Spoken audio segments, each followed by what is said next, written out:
Good afternoon, everyone. On behalf of the Culver City Centennial Celebration Committee, I offer a warmest welcome to ALICIA Mayer for being our guest, and to all of you in attendance.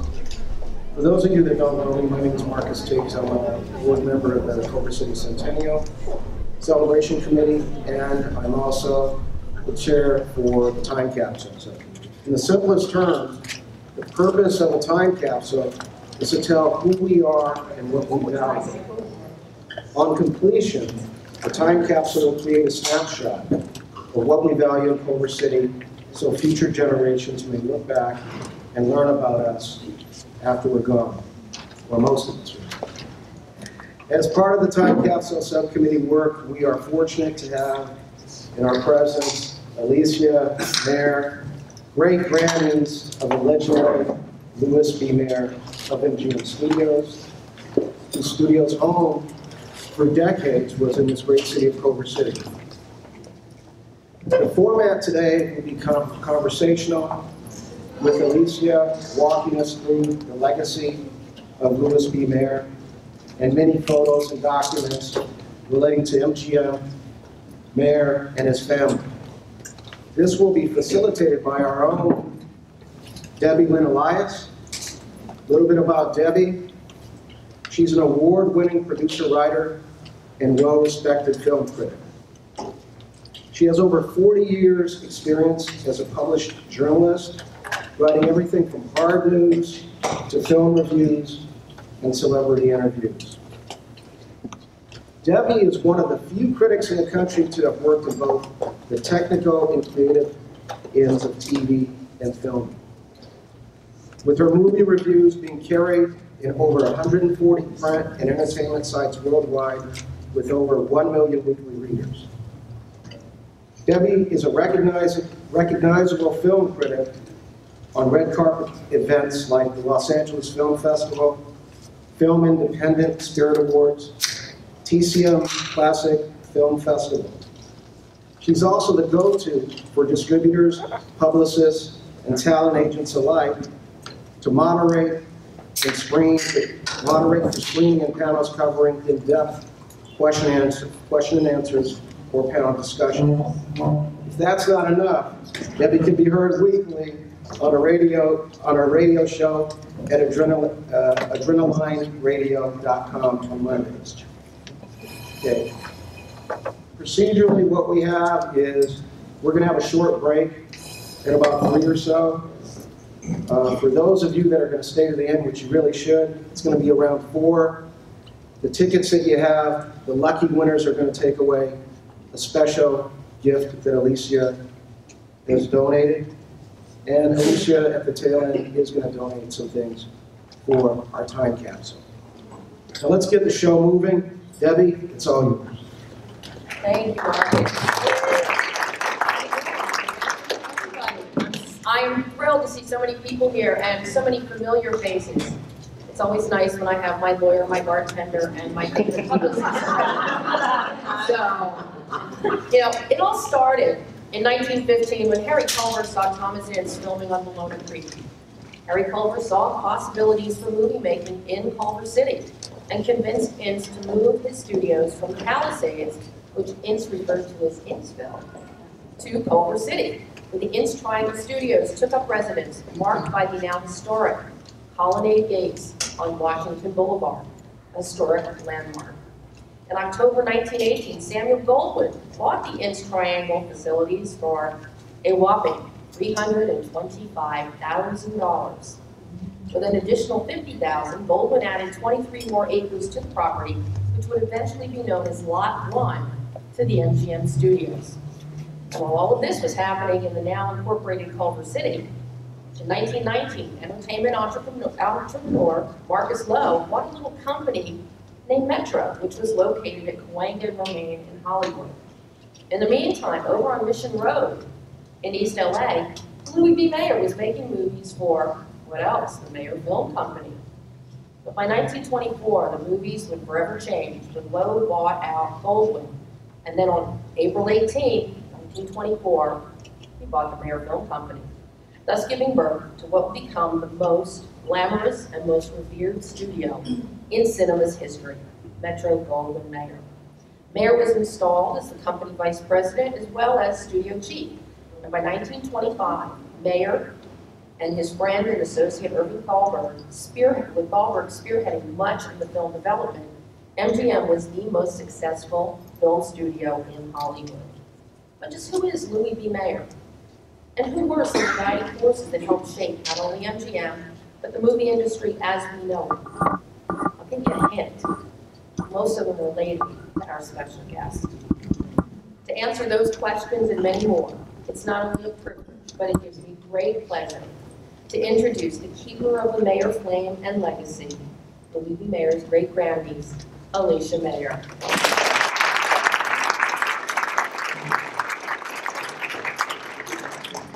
Thank you, Debbie. That was really the perfect lead-in to what I have to share with you today.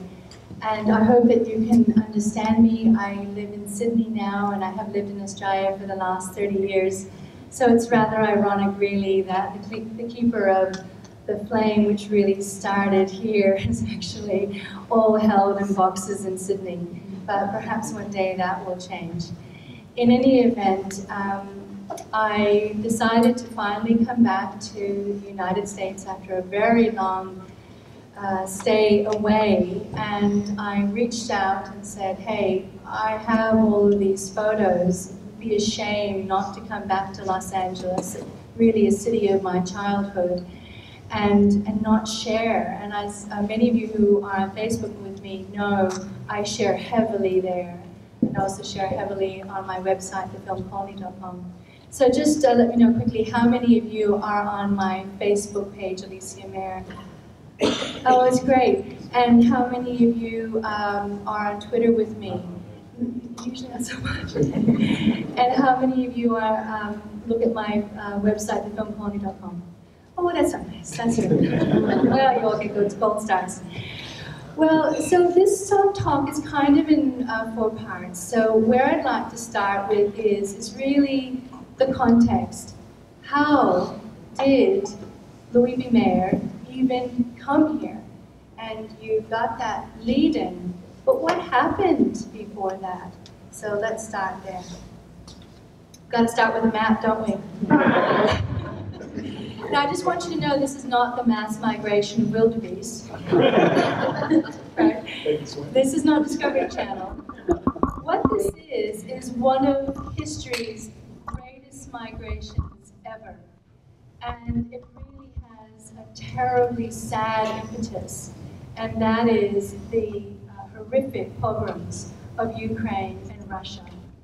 And we know the pogroms as being extremely violent and ruthless attempts to hurt and impact Jewish families. But many of us don't realize that for a Jewish male, you were required in Russia to sign up to 25 years of conscription in the army. You were not allowed to be, as you might famously say today, a lawyer or a doctor. No, that would come in the new country. We certainly weren't able to do any of that there. So what we see in the dotted lines is the move from Ukraine and Russia in the 1880s of 250,000 Jewish families. 80%, 90% actually went from Russia and Ukraine to America, and 10% of them went to Canada. And my family were in that 10%. They went to St. John, New Brunswick, and in Canada, which is brutally cold. And I don't know why they didn't go to Florida. I can only tell you that I'm sure what they were doing is, hey, this feels as cold as where I've just come from. So they must have felt right at home. So the green line kind of tracks their specific move from Dumir, Ukraine, pardon me. Actually, I witnessed a really terrible political fight on my Facebook page at one point between a Ukrainian and a Russian regarding Dumir, and I thought, wow, I'll just step away from that one. Yeah. And it was actually in another language, so I actually didn't even know what they were saying. So, but I could see that it got heated because it went on for quite some time. Anyway, the green line just shows that they went from Lumiere, Ukraine, and they went up to St. John. Uncle Louis, at some point, obviously, as we know, he eventually left St. John. But while he was in St. John, his key memories were of being hungry. His key memories were of cold. His key memories were of lack. His family was poor. My great-grandmother peddled chickens, and that wasn't considered to be top of the line. He held great love and regard for how hard she worked to keep the family. So hard to compete with that. Hard to compete with God. I'm not going to even try. So in later years, you'll find that my great uncle will not talk about that time really because he finds it extremely painful. But his love of his mother is just so deep-seated. And sadly, she dies in 1913. He moves from St. John that terrible time, and I might just add that anybody who did a single nice thing to him during that period, my goodness, if they showed up in his life at any time thereafter, he rolled out the red carpet for them. He did amazing things for them. If someone was ill, he paid all of their hospital bills. If they needed to be looked after, he gave them a stipend for life, if you know what I mean. He moved on from there and went on to Boston, found a girl, a kosher butcher's daughter, and married her. Good for him, right? And that was Margaret. And they set up house, two little lovely people, and then he started to retrofit theaters, and one of them was called the Gem. And the Gem was so salubrious that it was, nobody would go there. But in no time he had a bustling place. But he realized very quickly that if you're going to have a shop, which is effectively what a theater is, you have to have product. And he swiftly moves into production. And now we have Louis B. Mayer, the producer. And he moves into Metro Pictures and so on. And the green line shows him in LA, and we will get to all of that. So here is the only known family photo that I have the original of in our family collection. Now you would think with a quick glance at that photo that the person standing at the back, the tall, stern young woman, is actually the mother, but she's not. She is the oldest daughter, and that is Yetta. And Yetta is, as you can see, quite a bit older than my great-grandmother, who is the little girl, the only other girl in that photo. Isn't she adorable? She's just right there. And I suspect that was because there was probably some miscarriages. There was probably some lost babies in the middle. Yetta, isn't she right? Just don't want to mess with Yetta. Yetta was old enough that she really moves out of the picture quite quickly, and she marries and she moves on. And I have to say, my role in this family is to find people. I mean, I really should work for the NSA, CIA, FBI. My family is a bit afraid of me because I will find you. I did eventually track Yetta's family down, so I have actually found everybody here. So there's, it's like looking in a mirror and doing things backwards. So you can see, there's Yetta. I'm sure you can pick out Louis. He hasn't changed, right? There's Louis. And the two little boys were Gershon and Rudolph. And they became Jerry and Rudy. All right, and there's my great-great-uncle Jacob. And he eventually, so as you know, his wife died in 1913. She sadly died really way too young of a this is where the Australian American thing is going to have a problem for me here.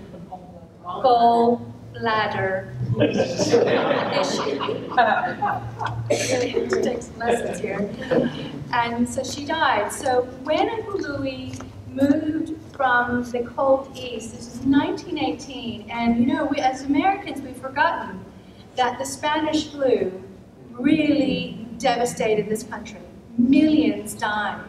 And his young daughter, actually the oldest of his young daughters, Edie, became sick with the Spanish flu, and that scared the hell out of him. and so he moved to Los Angeles. That was actually the impetus. I mean, film, yes, but really, that was probably the final straw.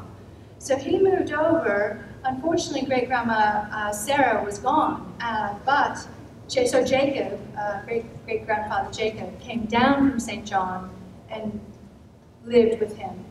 And like any good Jewish son, he brought everybody over, including Ida.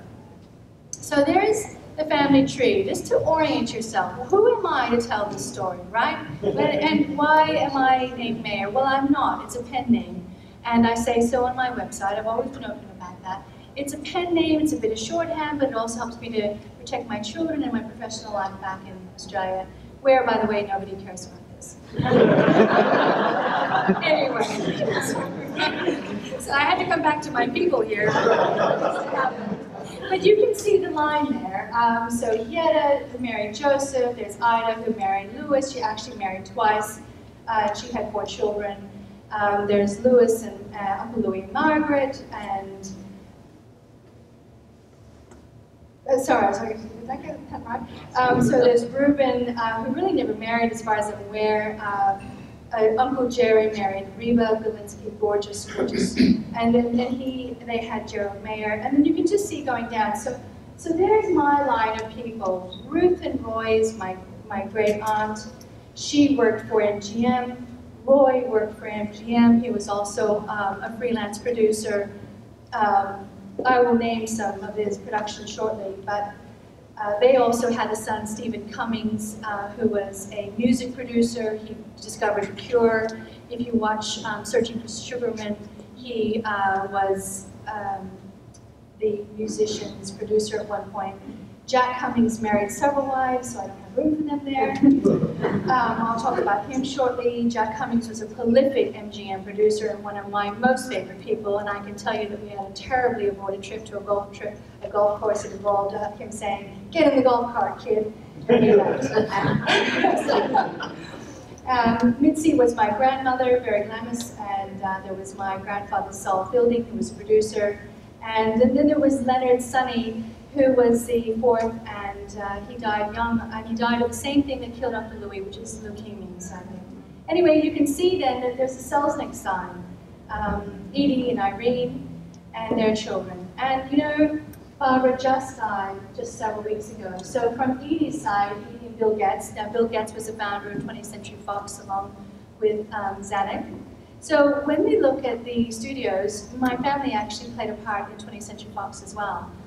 So Uncle Louis was a silent partner in that film studio. So she had Judy Shepard and Barbara Wyndham, and sadly they have died, and Barbara just died. Irene and David Selznick had Jeffrey Selznick, who helped to found a film preservation college out east with Eastman College. So there are a number of film preservationists around the country who have come through that system. And Danny Selznick lives here, and he is the only one left from that generation. Now, for those of you who have an axe to grind about my great uncle, I just want you to know that the real black sheep of the family was not him. It was in fact Rudolph Mayer, because he was, I'm going to just put it right out there, he was a bit of a shyster. And so I don't even have a photo for him. I have an arrest warrant. An arrest warrant out for Rudolph Mayer. And, you know, how do people like that finish their lives? Well, they die in hotel fires, and that's what he did. He died in a hotel fire. And to be very honest, as much as you might love your family, when someone as difficult as him eventually passes on, everybody goes, "Oi." So, what?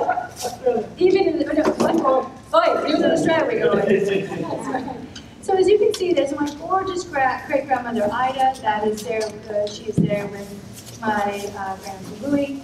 When Uncle Louis brought her and her children from St. John, he bought her a house on South Germain, and I will be going to visit that house on Tuesday, because just by sheer crazy serendipity, I put a tweet, I searched your name on Twitter, and somebody tweeted, "Hey, I live in the house that was bought by Louis Mayer for his sister."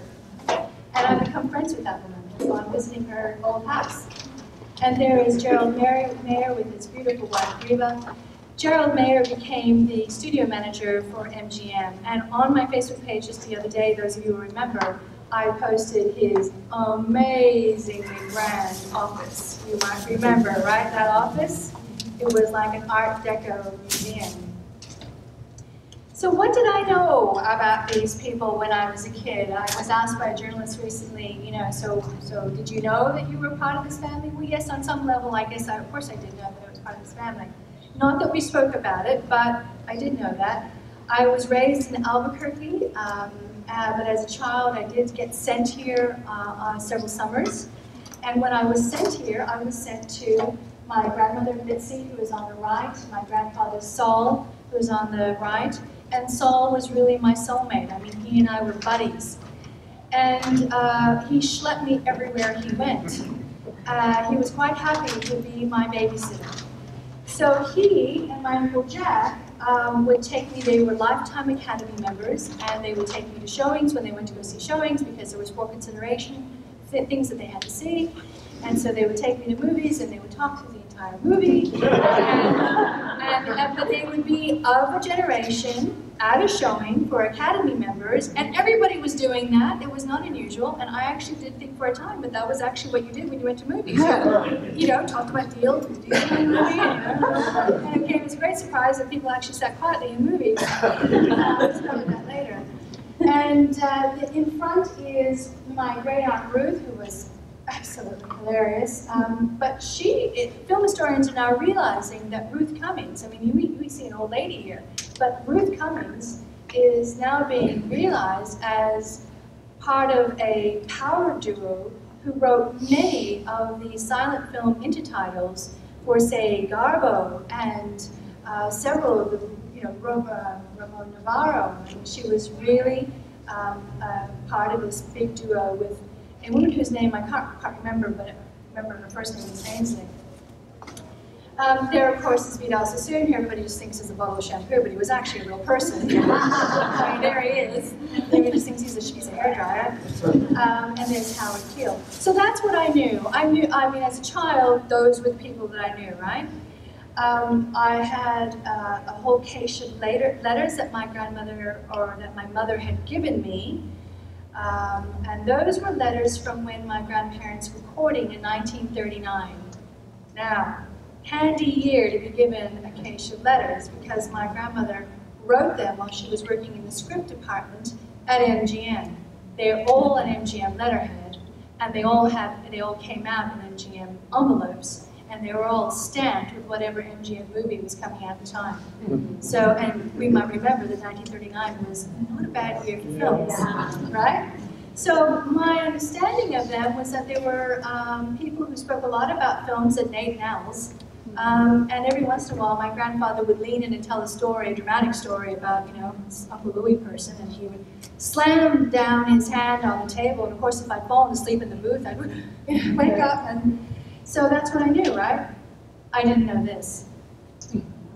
I didn't know that. I didn't realize that they'd had this time when they were in their prime, when they were themselves. This was Mitzi. I didn't know it. And you know what? By the time I knew it, they were all gone. It was too late. And then I had the photos. So how this happened was, I woke up in the middle of the night about 10 years ago, and I was in a cold sweat, and I don't know how I did this. It's one of those weird things where you go, how did you know? And I remembered that there was this stack of photos. And I said to my aunt, my mother's sister, and I said, because she had a house in New Hampshire, and I knew that they were in boxes in her house in New Hampshire in a basement, which is not ideal preservation conditions. And I begged her to please scan them in and keep them for posterity. And you know what? She actually did what the kids said. And so they were scanned in, and on one night, because there's this, you know, considerable time difference between Australia and New Zealand, actually not much of a time difference between them, but there's a really big difference between Australia and America, 17 hours we're ahead. And on this one night, she emailed me and said, here's the link, you know, and it was like kind of pre-Dropbox. And I clicked on the link, and they started to download, and these pictures started to take form. And I started to see pictures like that. And I just think I just fell in love. And I became, what would you say, a devotee, a trainee monk. I mean, I don't know what it was, but that was then my calling. And so I felt I had to understand these photos. So I started blogging.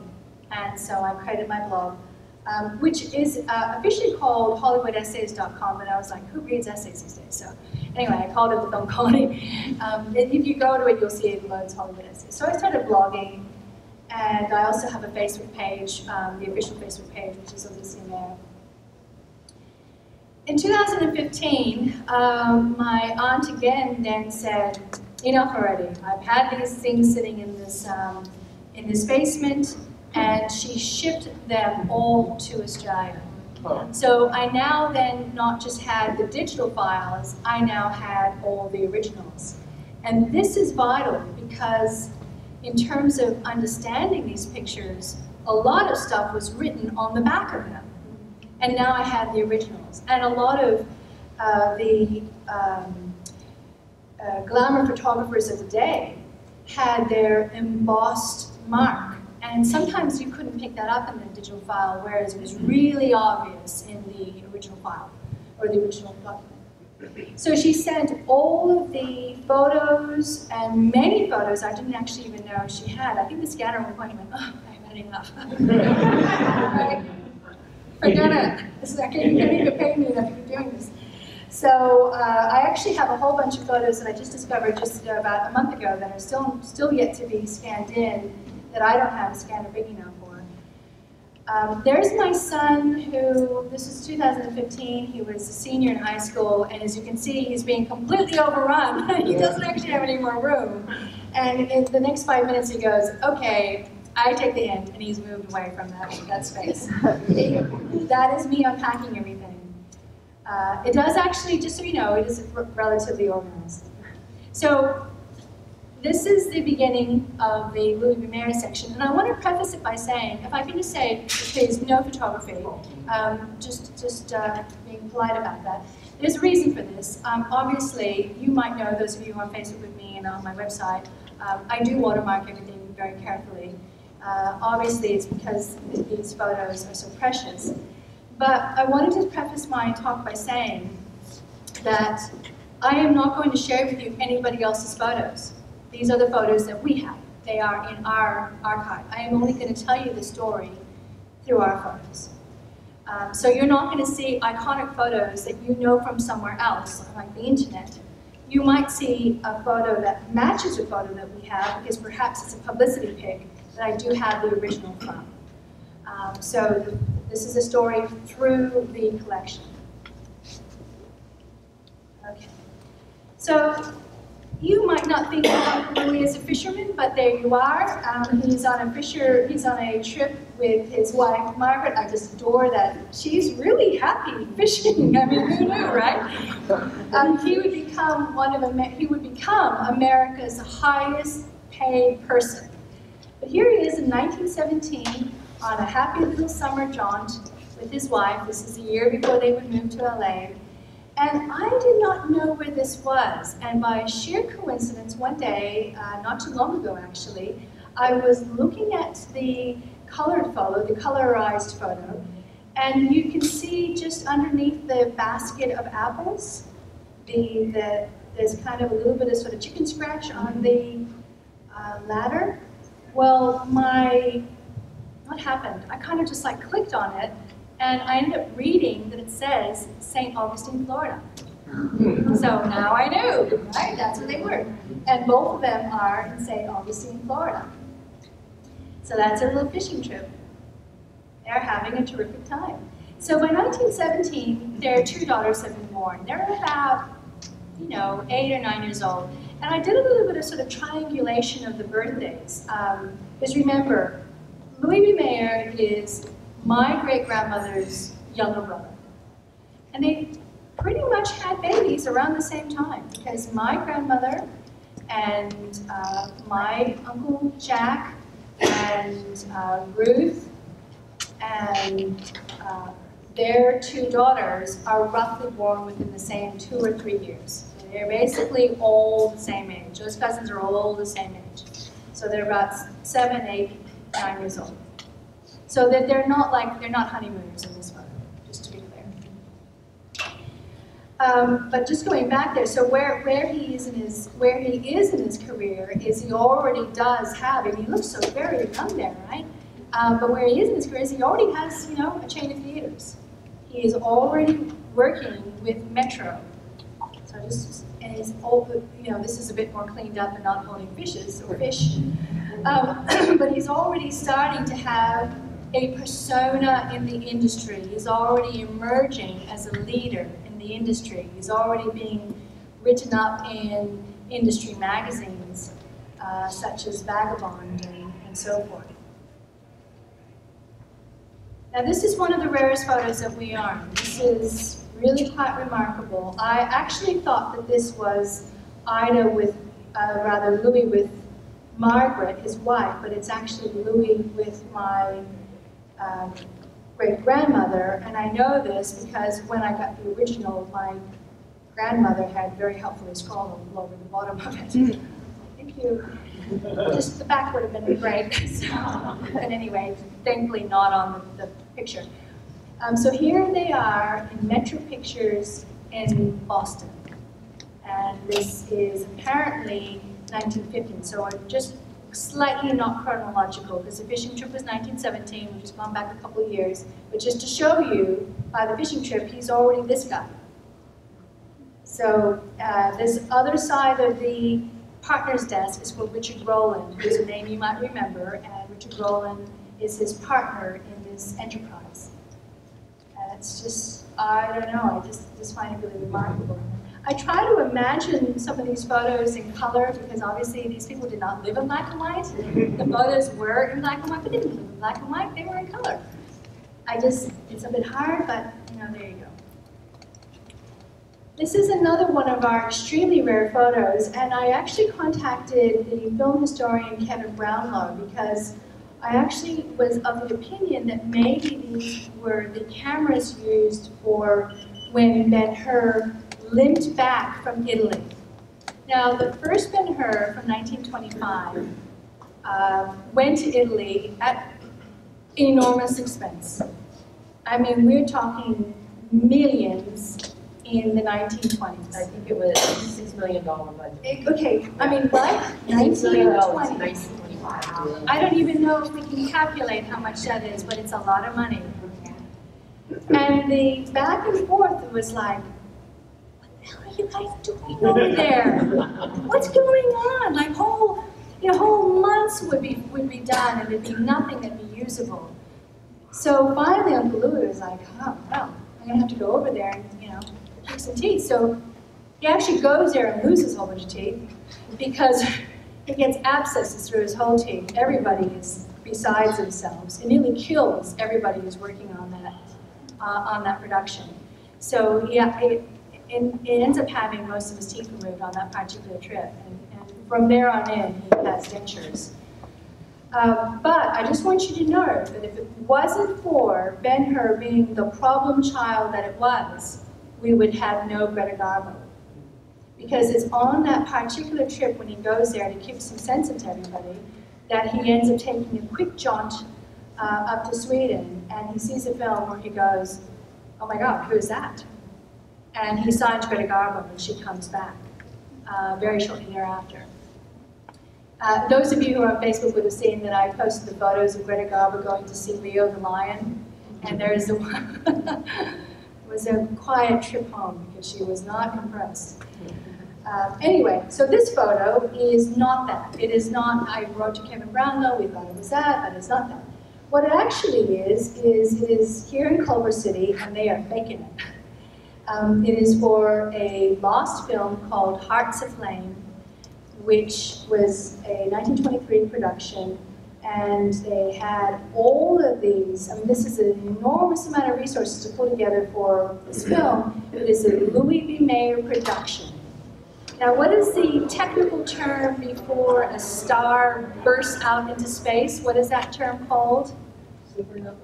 Okay, supernova, I will take it. I don't know, but I'm just going to rely on you. So this is the supernova moment, because it just shows what kind of resources can be pulled together before we have Culver City spring forward with the studio system. This is the moment before the studio system. And these 20 cameras are going to be filming a fake forest fire. They are going to put up like 400 fake trees, and they are going to be burnt to a crisp. And almost burnt the actress to a crisp too, but she survived. Now, how fabulous is this? This is early employee bonding activity. Fall back, okay? Right? There is Louis B. Mayer, people who I can't recognize, but also Jerry Mayer, about 3 from the right, left, your right. And they are on scooters, and I'm going to ask permission from, this is not from my family's archive, this is from the Gerald Mayer archive, so my cousins, and I've only just seen this for the first time a week ago, and I'm seeing my cousin Julian on Monday, and I will ask her, Marcus, if we can print this out and give it to the Historical Society. I think it is a remarkable, but it's just I don't control it, so we will ask. It's terrific. All right, now, hands up if you think it's a girl. It's not. It's not. This is a little boy. There's several giveaways. What do you reckon is the most obvious giveaway that this is a boy? Shorts? The socks? No girl would have worn those socks. The little short hair. And of course the hat, because the hat is a boater, right? So this is Philippe de Lacy. And Philippe de Lacy was a highly worked child star, but he has a horrible, horrible beginning. He was actually a French baby, and by the time that he was born, his father was already dead. His father had been killed. He was a French soldier, and he had been killed in World War I. And right after he is born, his mother and entire family are wiped out by a German shell. The whole house is wiped out. And there are 2 accounts of this, but either he's a newborn, which I don't really believe, or he's 17 months old, which kind of sounds about right. I'm not so sure. But in any event, shortly after he is born, an American sort of aid society person finds him. And he is eventually adopted, and he's brought to America. And his sheer physical beauty means that almost immediately he starts being used in, as a model for products and so on. But of course, next thing is silent films. So he becomes a very heavily worked child star. I don't know what happens to him, but I have a dear friend, Danny Miller, who many of you will know on Facebook, and Danny is onto it. And if I am the silver standard of research, he is the gold standard. So let's see what he has to say. Now, I call this photo the mogul, the star, and the impresario because that is Louis, a very early photo of Marion Davies, and Sid Grauman. This is Sid Grauman before his hair has gone completely nuts. Now, Sid Grauman, as you know, was a theater impresario. So he kept theater impresario hours. And when he was once asked to get up quite early in the morning, he later said, so I got up early in the morning, birds were singing. How long has that been going? It's a fantastic photo. I actually think that was taken at his house, at Uncle Louis' house. And that would not be a surprise because the house was located on Palisades Beach Road, which was Mogul Row, and also Harold Lloyd, not Harold Lloyd, his name will come to me. And behind it was, of course, Mary and Davy's shack, 21 mansion. And here is that house. This is Uncle Louie's beach house, and one of his closest friends was William Randolph Hearst. And what does one mogul give to another mogul? Well, they give each other gargoyles. And so there is a stone gargoyle, right? From William Randolph Hearst. From William Randolph Hearst. What do you give to the mogul who has everything? You go to Hammacher Schlemmer and you find a gargoyle. And, well, because later they would not be friends, and maybe that was the feng shui going on right there.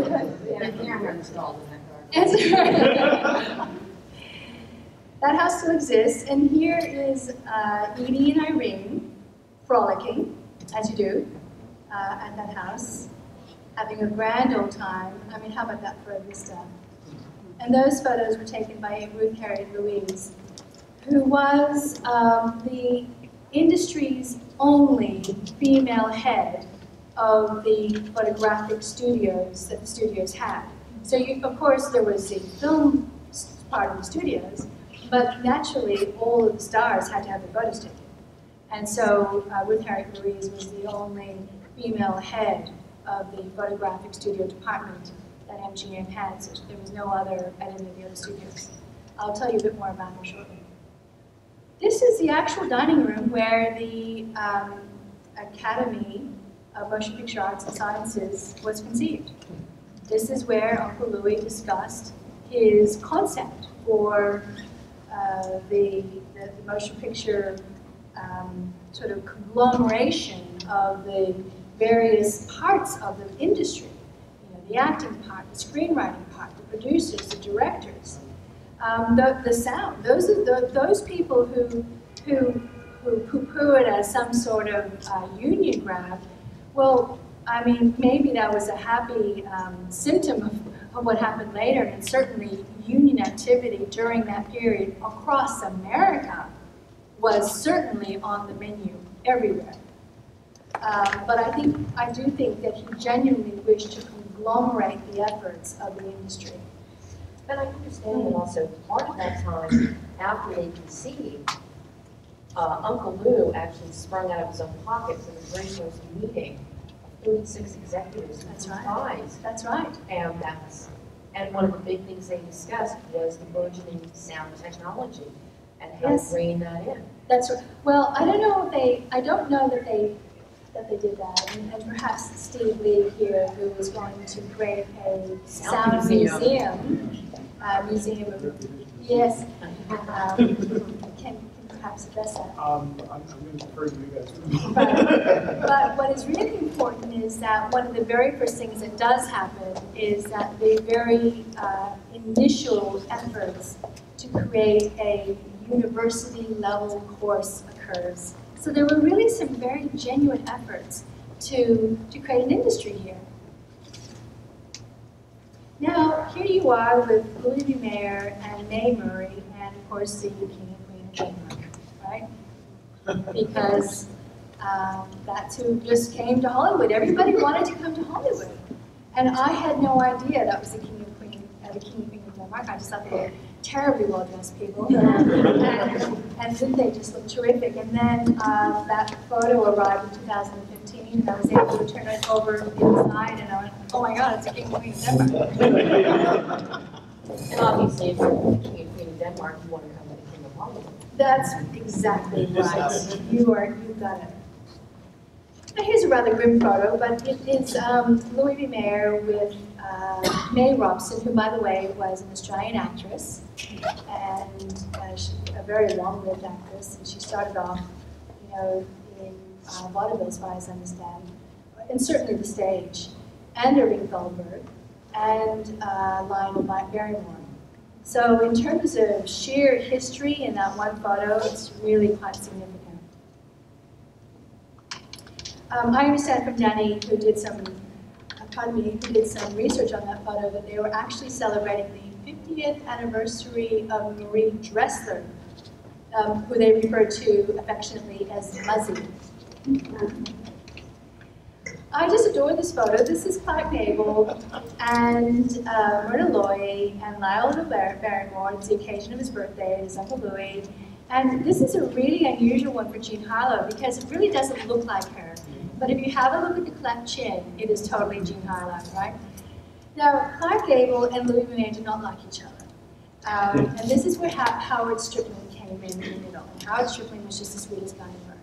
And of course, Louis Mayer would say something like, just tell that. And Howard Strickland would say, Mr. Mayer says, would you please? And then Clark Gable would say, and then Howard Strickland would come back to Mr. Mayer and say, he said yes. Everything was fine. So it was a perfect relationship. Diplomacy at its finest, right? Everybody was happy. I mean, they even looked like they were looking happy, but Clarky was looking off to the side. I'm not going to make eye contact. So, I just asked, what was the singular candle there? Was that Lionel Barrymore's getting on, guys. So at this stage, Uncle Louis is not only the father of MGM. I want us not ever, can we just make a pact? When you leave this room, you've got to promise me, you are not going to look into the past with today's eyes. Because it's not fair, right? It's not fair to judge what happened in the past with today. We can not be happy with what happened in the past, and we can prefer to behave differently today and in the future. But it's not appropriate to have expected people to behave differently with what they knew then. A 5-year-old knows what a 5-year-old knows. A 25-year-old knows what a 25-year-old knows, right? And now at 51, I know very little, but I'm getting there, right, compared to when I'm 80. So Louis Mayer was the father of MGM, and he felt very strongly everybody there was in his charge. He was responsible for them. He knew everybody by name, and of course, the whole world called him Mr. Mayer. And he knew the carpenter as well as he knew the director. He also knew the carpenter's children and the carpenter's wife, and he could say, how is she? Has she come through? Is she all right? And there were people who worked at MGM their entire lives and were deeply, deeply grateful for that experience. And as we know, there were some people who worked at MGM and had whatever, an axe to grind, and I can quite frankly tell you that, in my view, for whatever reason, maybe they were justified or maybe they were ungrateful. But in any event, so be it. So here he is now. He is not only the father of MGM, he is now being feted as the father, not the father, but as a representative leader of the industry. He's getting accolades, he is being given awards. Now he is, for whatever reason, the Czechoslovakians are giving him the Order of the Elephant. Which is fine, I'm good with that. But also the French gave him their highest order too. He was made Dr. Louis B. Mayer back in St. John, a place where he couldn't have scraped together, 2 chicken wings. Now, let's orient ourselves. MGM in 1944. 1944. There are some businesses who can't do 22.4 million in profits now. 167 acres. 6,000 employees. In terms of employment, in terms of thriving, in terms of what it meant for this city, much less this region, much less Culver City, it was huge. It was really huge. And that meant something to him. It was extraordinarily powerful. There were 33 designated stars. That was a designation. And there were 72 featured players, 26 directors, and at any one time, probably about 18 productions. And I think there were 51 writers on set. Yes, 51 writers, of which one of them was my grandmother, and also Ruth. so they, it was very busy. Now, here is Buster Keaton not looking terribly humorous. But you know what? This was not the right chemical combination for him. When certain chemicals come together and they spark and it's a happy thing, MGM was not a happy thing for him. They should never have come together. The studio system was not right for Buster Keaton. He should have continued to do his own thing. So he looks a bit stark. But anyway, here are the various MGM executives. We can see Stromberg on the your far right, Eddie Mannix, Louis. I'm always forgetting if that is Talmadge because that's Nick Schenk, so that would be his wife. There's Irving Thalberg and Harry Rapp and Buster Keaton. There is Gerald Mayer with Reva and Louis Mayer and Margaret. And I include this photo because I just like the fact that this is just a family photo. They're just at an anniversary and they're having a good time. Isn't that adorable? That's Louis B. Mayer, the grandfather. This is Judy Shepard, who sadly died of breast cancer many years ago. But that's her as a very happy, chunky dogger, just playing around the pool. And I'm wearing rather similar shoes, I just realized, too. I was going to say, saying homage to Uncle Louis. Uncle Louis. And he's got a little ball, and you can see that he's being very solicitous to her. It's really a very sweet photo. Yeah, very, very adorable. And there he is with, of course, his other pride and joy. He approached building a championship racehorse stable much the same way as he approached building of MGM. And he was extraordinarily successful, and he ended up with America's top racehorse stable for a period of time, until he eventually divested himself. I had a man on Facebook say to me that he was scrolling through and had the shock of his life because he said that was his grandfather, so I'm waiting to hear more from him. But that's definitely Uncle Louis, and I love that he's carrying a carrot. There's a carrot there, which I'm sure he dropped into his pocket before he left the office. And there is the horse who, somebody did say that she recognized which horse it is. It's not the famous Bernborough, because of the markings are not right, but I forget which name it is. There is Eddie Mannix, and there is Gerald Mayer. Now, there was some code at MGM. When Uncle Louis was at Santa Anita Racecourse with the horses, if anybody asked his secretary, Ida Koberman, where he was, like, where is Mr. Mayer, and he was at Santa Anita, he would say, he's at lot 14. And if they were in the know, they would go, oh, he's at lot 14, at the end of the conversation.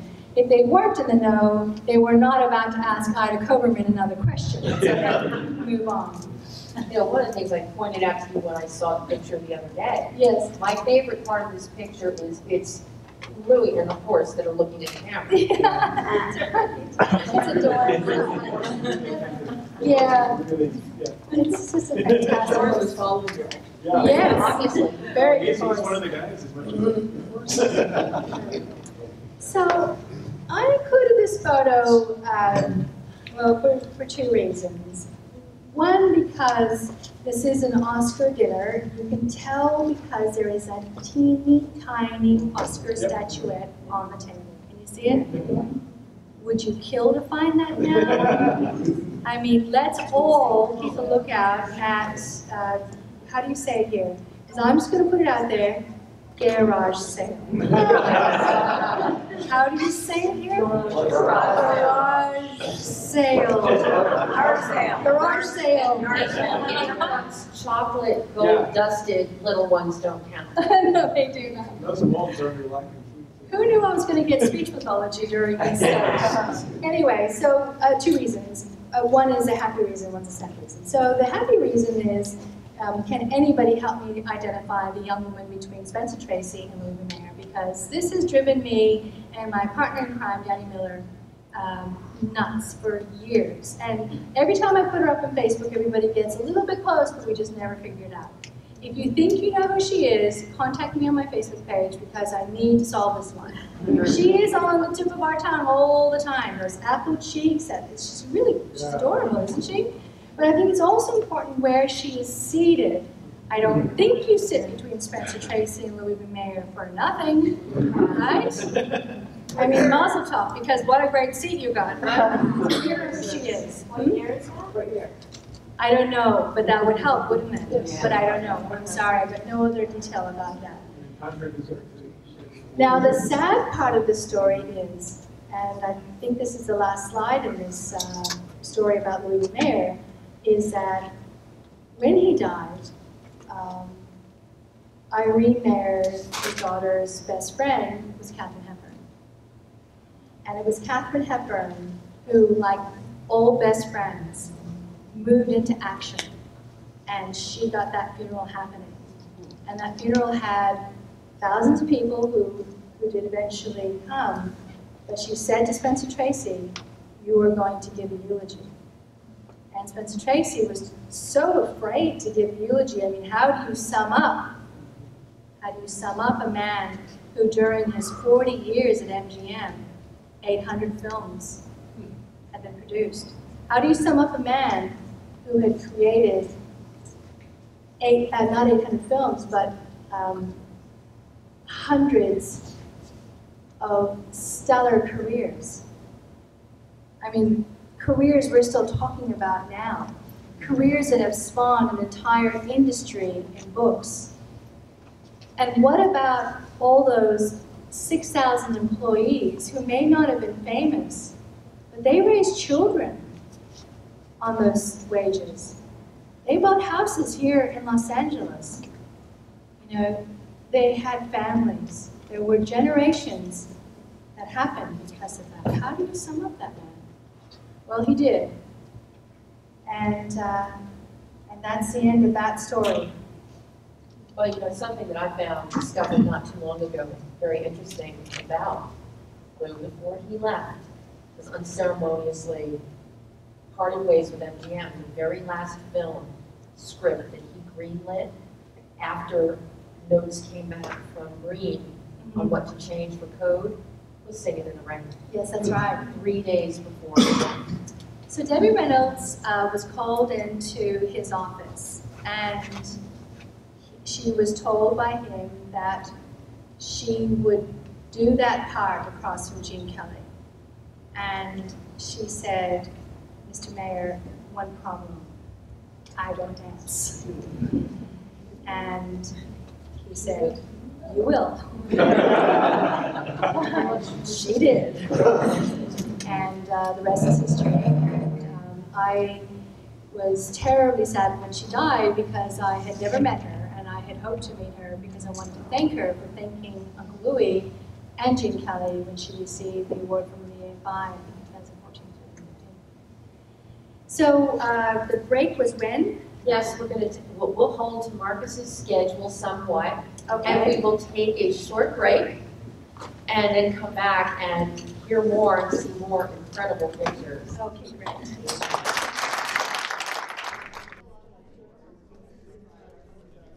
All right, and welcome back. We'll let everybody get situated. If you haven't got food and beverages, they're in the back. If you haven't seen all the pictures that are on display that Alicia brought, make sure after the presentation, you'll take a look at those. But also, don't lose your little red tickets, because at the end, we'll have a Q&A. And lucky people are going to get a very limited edition print of one of the rarest photos in the Mayer family collection. That's right. And we're going to find No, not an original. Yeah, and you guys are all going to get to see for the very first time what photos Alicia is donating to go into the Culver City Centennial Time Capsule. So you will see something before the rest of the city, before anybody else. So that's pretty cool. I already know what they are. Marcus doesn't, so. Yeah, yeah, there could be. There could be. So, without any further ado, now we're going to learn all about the glamorous and gorgeous photo play journalist himself. Yes. Mitzi Cummings. Yes, my grandmother. So when I was a kid, you know, she was my grandmother, and she would pick me up at the airport, and she'd slap me on the knee and go, "Hi, kid," and that was my grandmother, right? So I didn't know about this. This was all well before me. This is a photo from probably late 1930s and early 1940s. There is my great-grandmother Ida on the far left. There is Stern, remember Yetta from the earlier photo. She's still standing up the back, Yetta. And there's Uncle Jack Cummings at the back again. And also at the back is Mitzi. I mean, how gorgeous is what she's wearing. And between Mitzi and Uncle Jack is Sonny. And I have to say, I've really fallen in love with Sonny over the years, researching him. Sonny did, you know, he obviously grew up and he became a sports publicist. He did not go into the business. He became a soldier, so he fought in World War II. He got admitted to the University of Missouri. And there's a fabulous letter between Mitzi and Saul about the insanity right before, when they were waiting for a telegram, and I don't understand why the timing was so crazy, but they're waiting for the telegram from the University of Missouri that confirms his admission, and for some reason, all the other kids that he knew were already at the train station, and this telegram comes too late, and he misses the train. And so then they're now waiting for the next telegram. And of course, the kid comes around the corner, telegram kid comes around the corner on his bike, huffing and puffing with this, you know, express telegram. Comes around the corner, and of course the whole family is now waiting behind the door. And the kid knocks on the door, and he's mobbed by about 15 family members who practically bowl him over. And finally the admission comes, and Sonny gets admitted to the University of Missouri, and he gets on the next train, and guess who he goes all the way out east with? Orson Welles. Amazing. In any event, in the front seat is sitting down is Marjorie Strauss, who was Uncle Jack's first wife. A rather tragic figure. She was from a very, very wealthy banking family from out east. Very sadly, after her oldest daughter has her own child, she leaps from a building in New York City and kills herself. And then we have Ruth with her first baby. So now we have the first American generation that this family has. Because remember, all of these people here were born in St. John, New Brunswick. All of the children here, except for Ida and Yetta, they were all St. Johners. That's where they were born. So here's now the first American, and that's Stephen Rowland. I don't know where Roy Rowland is. I don't know why he's on the photo, but I just adore this photo. It was taken in the backyard of Ida's house on South Tremaine. I'm crazy about the photo. Here is Mitzi signing in for the first time at Metro-Goldwyn-Mayer. Just a smile, right? The hope. It is just to die for. And you can see behind her. Well, I was going to say, and it didn't matter, nepotism was at play here. She still had to sign in. Oh, she had to sign in. But also, too, nepotism in that time was not quite what we think of as nepotism today, right? I'm so glad you brought that up, because in that time, a young man would become a lawyer and join his father's firm. That was expected. You were expected to join the family business. It just so happened the family business was MGM. Of course, it wasn't that it didn't go without jokes. In Yiddish, they did often call MGM Mayer Cummings, which means Mayer's entire family. So that's what MGM also stood for, just so you know. Because he did. He had not only Ida's 3 children there, as I said, Sonny was either too young or not interested later on. He also had Jerry's son, Jerry there. He had Gerald there too, so Jerry's son. And they all worked. It's not, and they all they worked. didn't have gratuitous. No, they did not. They did not just hang around. I mean, they were all actually working. They were all contributing, and they were hardworking. And thank goodness, they were actually all extremely talented. So thank God for that. Now, I think that my grandmother's initial intentions and desire was to become an actress, because I only just saw this photo. This is a revelation to me, and this happened this year. And here she is on the set. She's the one carrying the packages. I don't know who is the naughty girl sticking out her tongue. And I'm not even sure who that actor is. Does anybody have a guess who that might be? We're not sure, and I don't know what movie that is. I've got no idea. I've got nothing for you. I'm so sorry. Isn't it fabulous? And here she is with Ramon Navarro. And she is dancing with Ramon Navarro. I mean, have a look at that scene. I knew that she had been in Forbidden Hours, but I had nothing. And that happened in 2015 when that arrived. And there she is playing Princess Ina. Now, if you were a young girl, would you not want to do that all the time, right?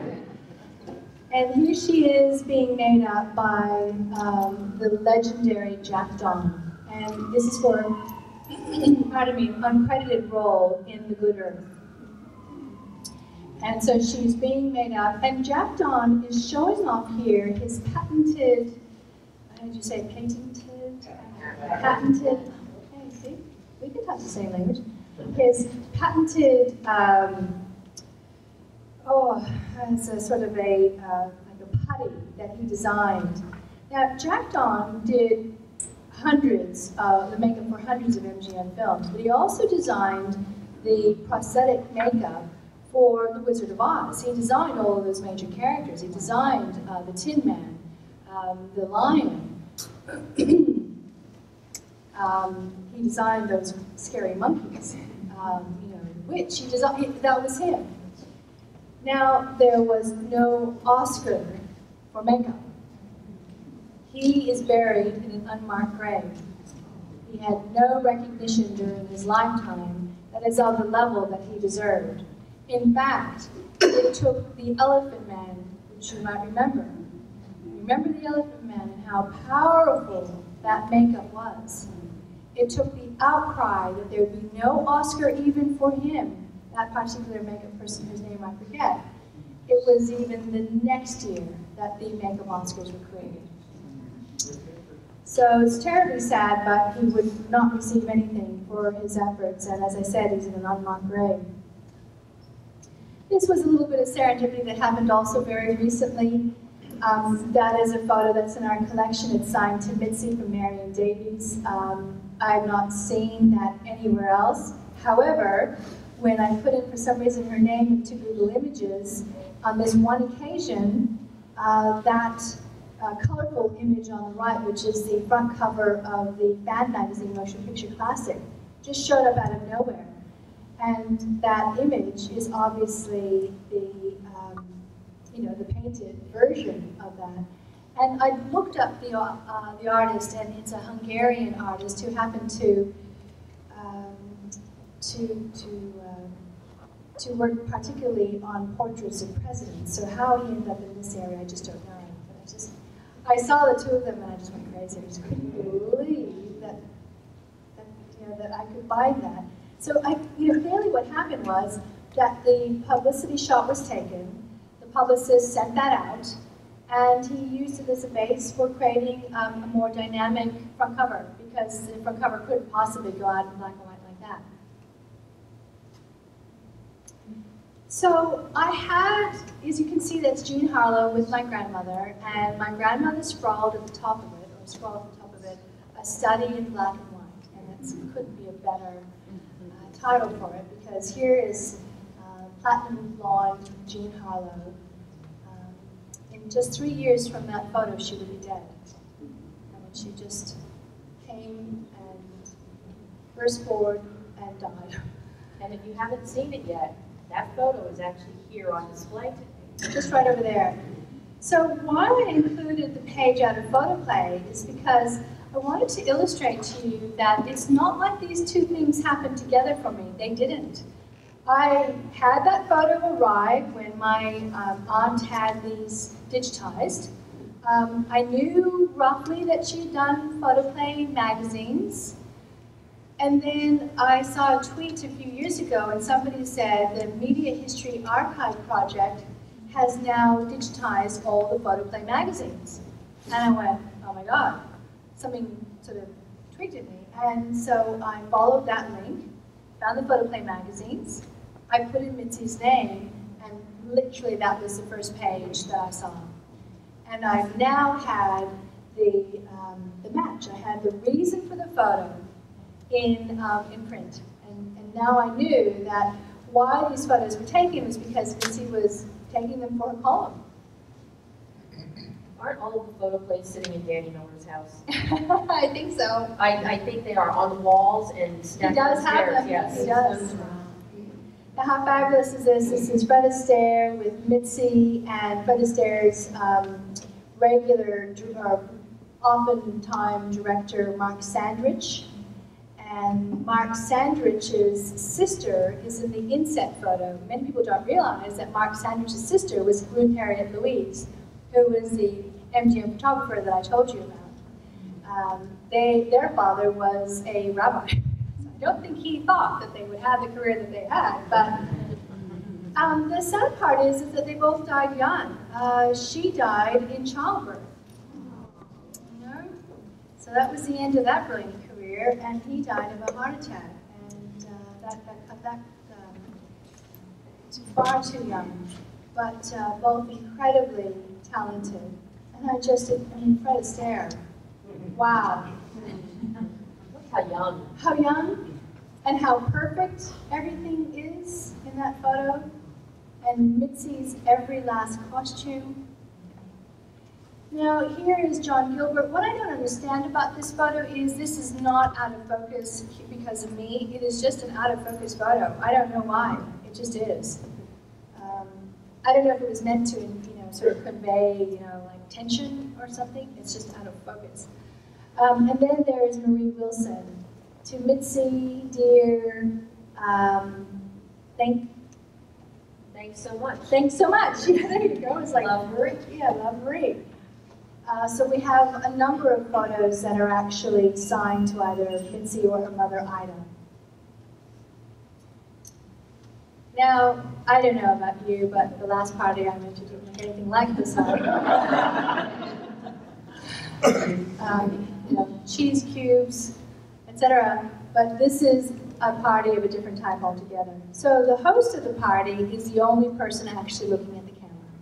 And that is W.S. Van Dyke, who is a son of MGM. He was a hardworking, totally trusted director who was utterly loved. He was called One Take Woody, right? He'd come in and he'd get the job done. There was no messing around, and he was Mr. Budget. And he was utterly loved. And sadly, he also died rather young of cancer. In this photo, we have, of course, William Powell, Aline McMahon, Otto Kruger, the Torres sisters, Raquel and the other Torres sisters, because, were they kind of crazy. One of them showed up to a judge wearing her overcoat and not anything underneath, but asked to come to the bench, and that was, that case was dismissed. It was an effective strategy. I see my lawyer laughing in the back. Yes, yeah, it hasn't worked for other people, but it worked for her. And there's Nelsonetti, who, I don't know, he's often in a pose like that with Mitzi. I think he did quite like her. I mean, he's got his arms around her too. But anyway, there's Mitzi, Nelsonetti, W.S. Van Dyke, and one of the Torres sisters, gorgeous gals they were. They were half German and half Mexican, and all party. And, of course, Frank Morgan, who we know from Wizard of Oz, but of course, you know, he was just an absolute horse. And aren't they all just posing? Look at them. Just look at them. I'm looking at the jewelry. I know, right? I mean, the belts. The belt. There's bracelets. There's the dresses. Amazing. I know. I have actually several W.S. Van Dyke. Am I saying it right? Yeah. There's something getting a little weirdo with when I got that right. Party photos. There's one wonderful photo that I didn't put in here. It's like Kill Your Darlings, right? How many? For every photo I have here, I just want you to know there's several that did not make the cut. It's not working in Hollywood anymore. So here is my grandmother Mitzi with Bob Montgomery, and I know you know who he is, and also who he was the father of. But he was also really heavy into the union movement. He was also an executive of the Academy of Motion Picture Arts and Sciences, and between him and Jean Hersholt, they fixed probably the Academy's biggest crisis. And that crisis is when the first non-American movie won Best Picture. And that movie was Hamlet. And not any of the American studios took that very kindly. Treasure of the Sierra Madre was one of the films that was up for Best Picture. And everybody just thought that their slate was a shoo-in for Best Picture that year, and then uppity Hamlet comes in hoity-toity English from the UK, and it wins. It was such a shock. I can't explain to you the body blow that it was. But the response from the studios was actually really spoiled bratish, and they all just said, well, we're not going to play anymore. You're not going to pick us for Best Picture. And they said, well, we're just not going to be in the Academy anymore. It was really awful. And so Jean Hersholt, being the really wonderful diplomat that he was, worked between them, worked behind the scenes, so did Bob Montgomery, and they fixed it, and the studios came back, and we still have the Academy today. And the next year, my great uncle was given his Oscar for lifetime service to the industry, and I can tell you right now that Oscar is missing. Yeah, we do not know where that Oscar is. Now, I'm not going to name names, but one of the family members did sell a very important Oscar when you were still allowed to sell Oscars, and that Oscar went to Michael Jackson, and then when he passed, that Oscar is apparently in that family, it's in the estate, but I read that they don't know where it is either. Not like he only had a couple of things, so I don't know. Here's Dolores Del Rio with Pat O'Brien and Mitzi and very scowling Lloyd Bacon. I asked a friend of mine about this, and he said he's always scowling. It wasn't anything. It was just always scowling. That was his bitch face. His resting face was scowling. Dolores Del Rio, of course, was married to. I must be getting tired because I'm just slightly slowing down. Cedric Gibbons, thank you very much. And Cedric Gibbons was the head of art direction at MGM. And also the story goes that during the lunch at the Biltmore, he sketched on a napkin the design for the Oscar statuette. But he was, their home, their Art Deco home, was just something to behold. So isn't she just remarkable?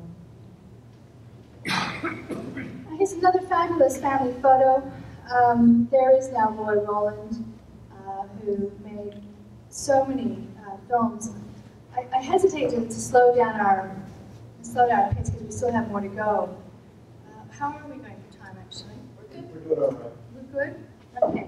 Well, let me just orient you on what films he did do, because he was the master of B-movies.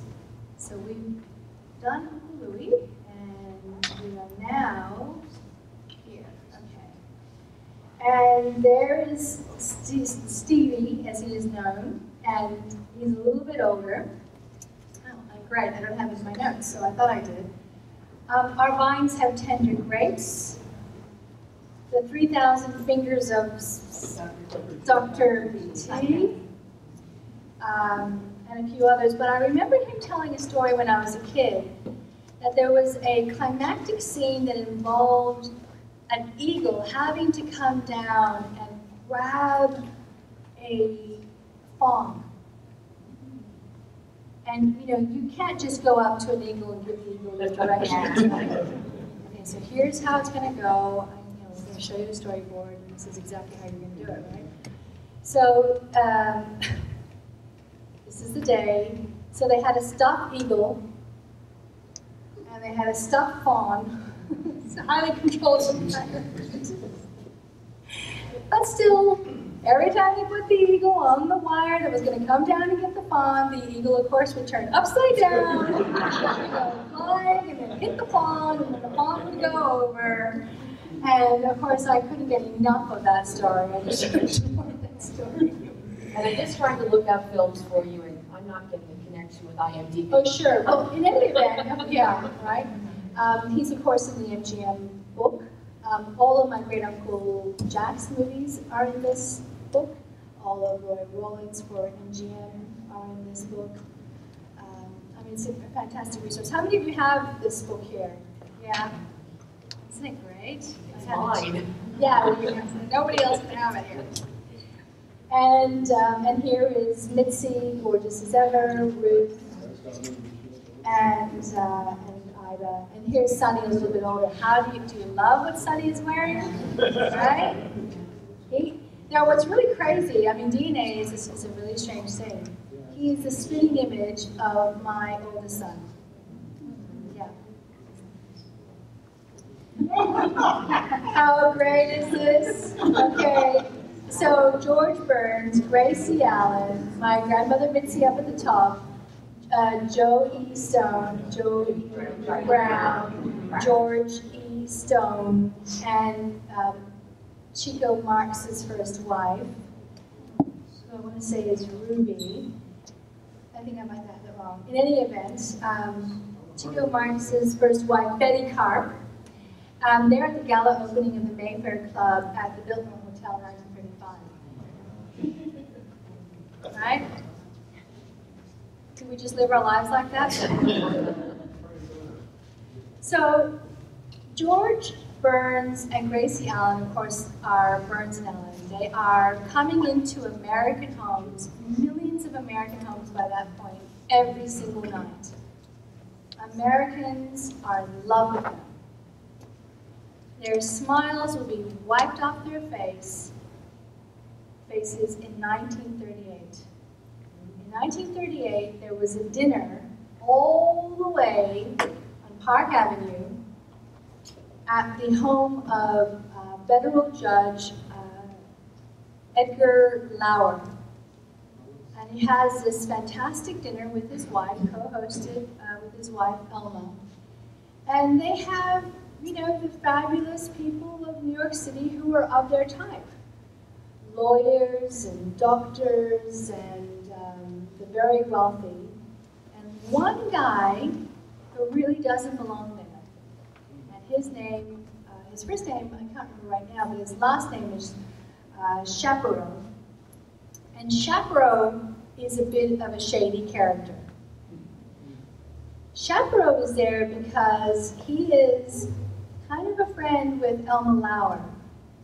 Chaparro's shtick is he brings in whatever you want from overseas, and he helps you to get out of paying customs duty. And evidently that was a pretty big deal because a lot of people use his services, high-flying people. And he would bring in bagels and jewelry and fur, and you didn't have to pay the customs. And one of his top clients was Elma Lauer. So, 1938, Hitler had seized control of Czechoslovakia. And that particular night, discussion turned to Hitler. The maid on the night was German. And she dropped the platter that she was holding, and she said, "I love the Fuhrer. He's the best thing that's ever happened to my country." And of course, you know, glasses of wine spilled over, and people dropped their silverware, and the room went quiet. And within about 2 minutes, she was out on the street. Where do you think she went the next morning? She went to the Customs Department, and she knew about this, and she turned them all in. And in the process of their investigation, very unfortunately, they discovered that all the way back in the land of milk and honey, palm trees, sunny mansions, Jack Benny and George Burns had used chaperone services, and they were indicted. And they had bought over, I think, diamond babies for their lives. And of course, all of America held their breath, and all of Hollywood went, oh my God, like, what's going to happen here? So we now complain if we have to go to the airport, right? I've got to go to the airport. I don't know how I'm going to get over it. They were required to attend court in New York. This meant taking trains back and forth from LA to New York every time they were required to show up. And this went on for months. Until finally, George Burns was just a shadow of a man. Thankfully, what ended up happening for him and Jack Benny was that they paid a very significant fine. In 1938, I think the fine was $8,000 each. That's quite a bit. Elma Lauer and Chaparro were jailed. Chaparro got 2 years, Elma Lauer got 3 months. I mean, not Park Avenue anymore, honey. And Justice Lauer resigned, and within a couple of years, he was dead. He had a heart attack.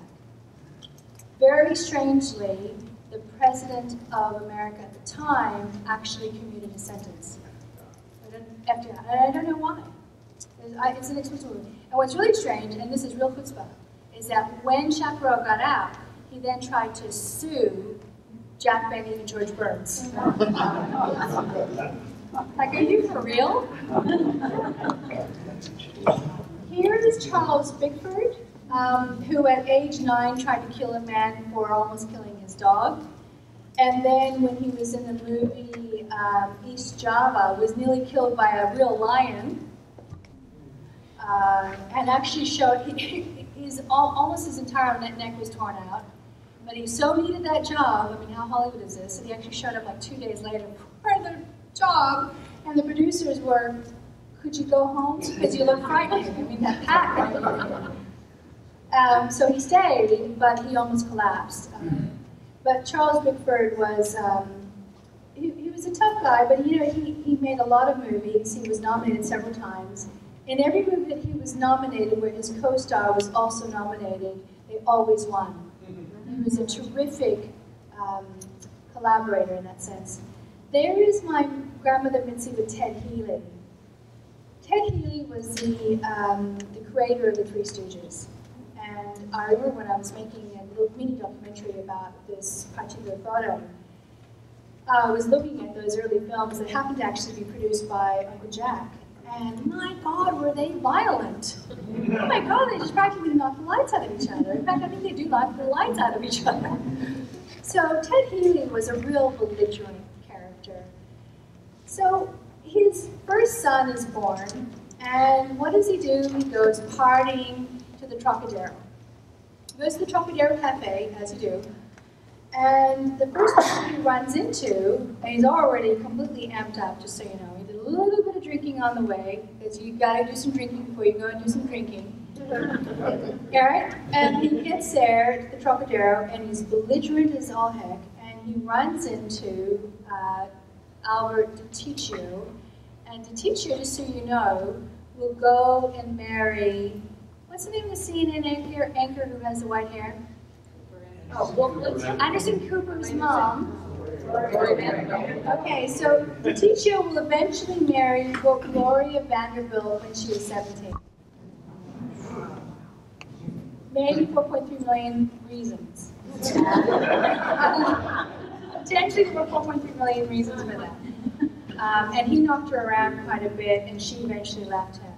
But before To Teach You and Marry Gloria Vanderbilt, remember Poor Little Rich Girl? Remember her? Before he married her, he married Thelma Todd. He married Thelma Todd, and you might remember that Thelma Todd died in unusual circumstances. Was it a suicide? Was it a mob thing? Was it she just died? Who knows? Anyway, guess who also dated Thelma Todd? That was Ted Healy. So he runs into DiTiccio. There are words. DiTiccio is there with his first cousin. His first cousin happens to be Albert Broccoli. Do you know the name?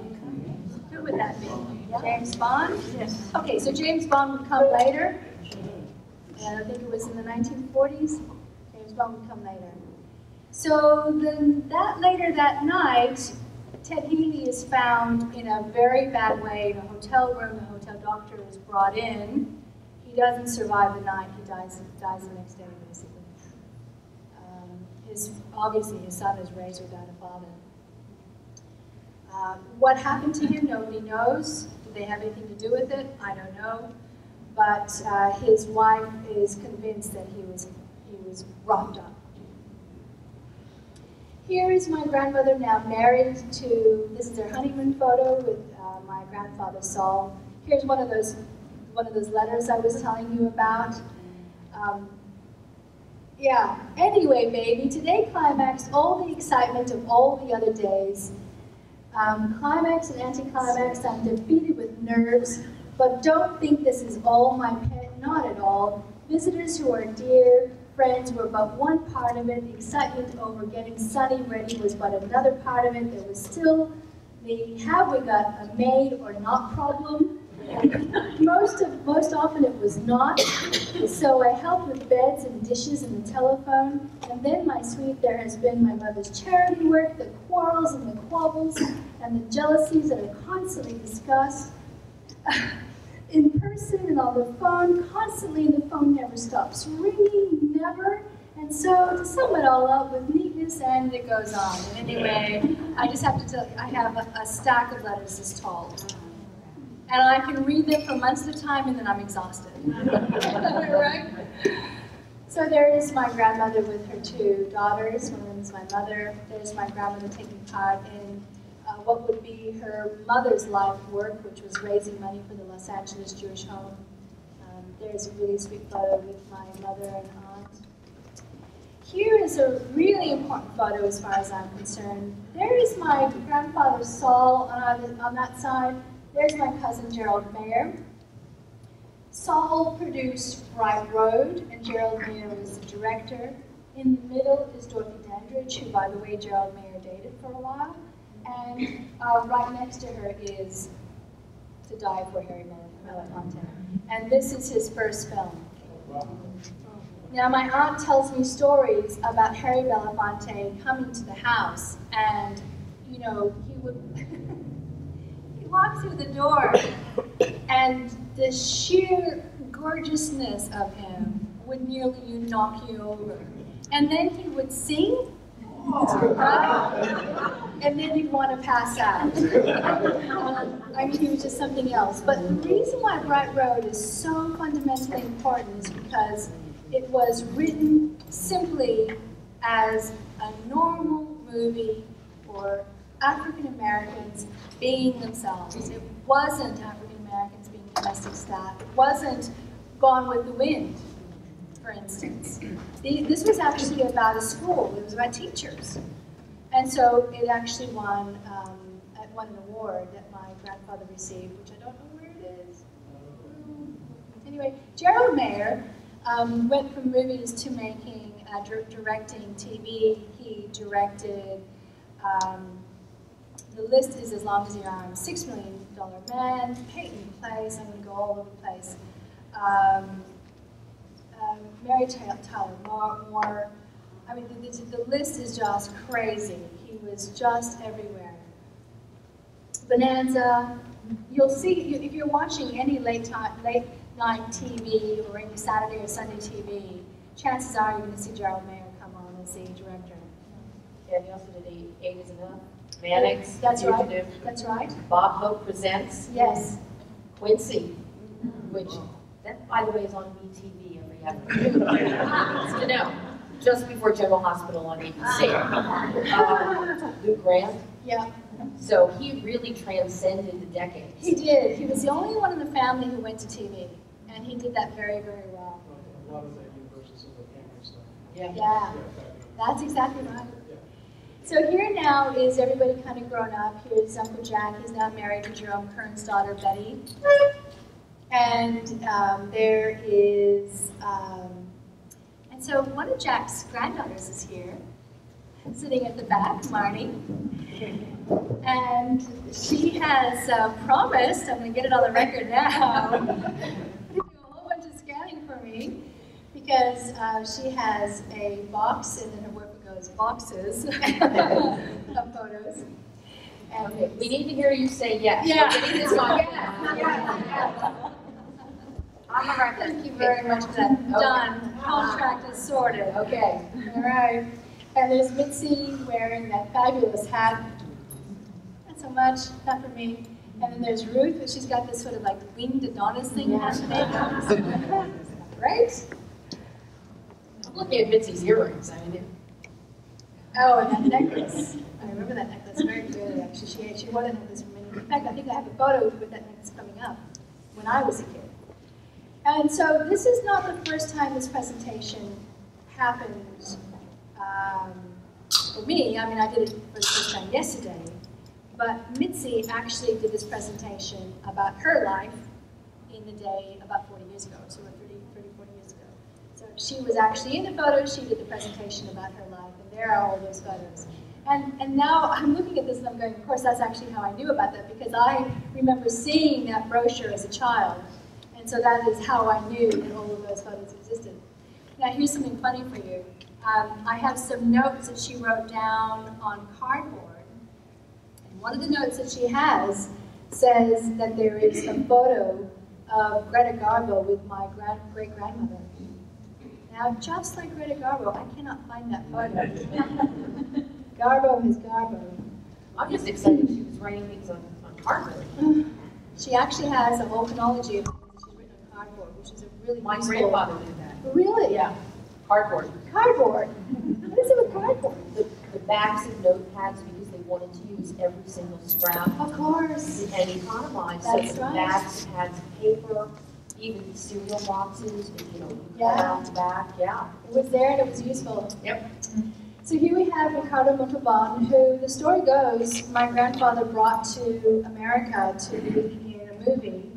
And in fact, when the two of them ran into each other in a hospital, they had a huge reunion. And he ended up pushing his wheelchair down the hallway for some time. So I guess that is the case, because he was very grateful to him.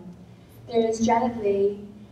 There's legendary Rabbi Edgar Magnin, who served the Wilshire Boulevard B'nai B'rith community for a paltry 69 years. 69 years. There is Mitzi and Uncle Jack and the MGM designer, clothes designer, Helen Rose. The 1970s clothing doesn't do so much for that, so, right? Now, what does this have to do with Hollywood? This is actually 5-star General Omar Bradley. There I am with my grandmother. I'm the little kid. So I mentioned to you that I used to be sent to LA on occasion for the summer. And when I was sent, if my grandparents were doing something, they would ring ahead, they'd call ahead, and they'd say, hey, the grandkid is here, can she come? And one particular summer, they were invited to Omar and Kitty Bradley's house, because my grandmother had actually been friends with Kitty Bradley, and she had introduced him to Omar Bradley, and they had married. And so they were very dear friends. And of course, Kitty Bradley said, sure, no problem. So I went over to their house, and I was expecting, because I was a kid, that I'd be sat at the end of the table where kids sat. No, I was sat next to Omar Bradley.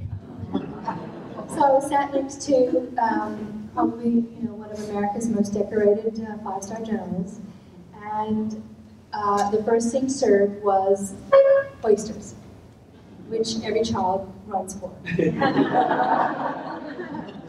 So oysters were placed in front of me. Oh my God. And I guess he could see that I was very concerned about eating raw oysters. And so he goes, "Kid, every time I hit the glass with my knife, you are going to eat an oyster." And so you said yes to a 5-star dinner. At least I knew that. And so I go, "Okay." So that's what he did. I put an oyster in my mouth, and then he'd go smack, and then I would just, that's how I ate 9 oysters successfully. So I learned how to eat oysters from Omar Bradley. So that was Mitzi Cummings, that was my grandmother, and what I'd like to do now is we'll just quickly hop from Mitzi to her mother. I wanted to tell you Louis B. Mayer's story, and then I wanted to tell you the next generation story, because his laying of the groundwork, his creation of MGM, enables Mitzi to have really quite an amazing life, as you have seen. I mean, all those photos of all the stars occurs because she's now a princess of Hollywood, so to speak. And she knows everybody. But Ida and Louis were a piece in a pod. They were really, in some ways, energetically, and in terms of vision, they were really twins, I mean, even though they were obviously a couple years apart. They had the same chutzpah, they had the same vision, they had the same unbelievable, boundless energy. I mean, they could not be stopped. So Louis B. Mayer put his efforts into MGM. Ida Mayer Cummings put her efforts into the Los Angeles Jewish Home for the Aging, which was founded on a desire to ensure that the elderly Jewish population had dignity in their last years. So here's a beautiful portrait taken by Ruth Harriet Louise of my great-grandmother, probably around the time that she arrived in Hollywood.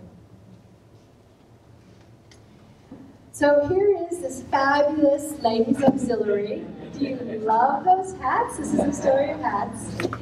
This is obviously a ladies' tea, and their purpose is to raise money to make sure that the needs of this elderly population can be looked after. And so obviously the intention of this lunch or tea is to scheme and plan and make things happen. And here's who they were looking after. I mean, they really look like they've come from the old country. They are bridging almost 2 worlds. We thank God for America. We thank God for freedom. We thank God for this home. For the junior auxiliary, which was what my great-grandmother was the president of, and all the other good friends who make it possible. May God bless you all. So precious. So, similarly, because Uncle Louis opened doors for Mitzi, you could just imagine that Uncle Louis opened doors for his sister. And so when she had a function, the who's who came along. And there is Leo Carrillo, of course naturally it was Carrillo, but in his day he was known as Leo Carrillo. And Helen Mack, and there's a couple of other fabulous people in there. Just love that photo. This was a fundraising drive day. There is Lana Turner, her husband of the time. There is Mary Pickford, and how about that bracelet? And Louis B. Mayer. Now, look at that audience.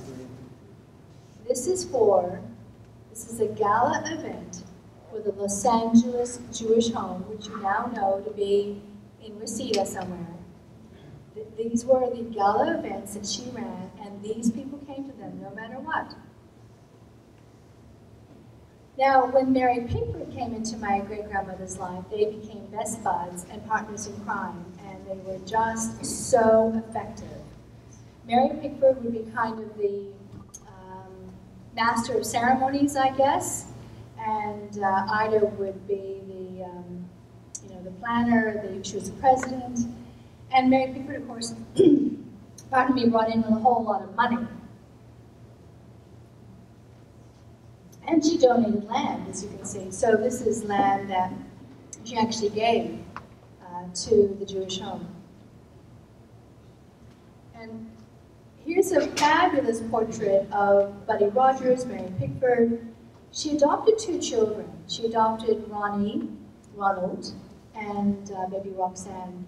When this photo was taken, Ronald was maybe only a year within that family. He'd only been with that family for about a year. Roxanne had only come to that family within a matter of weeks or months, probably from that when that photo was taken.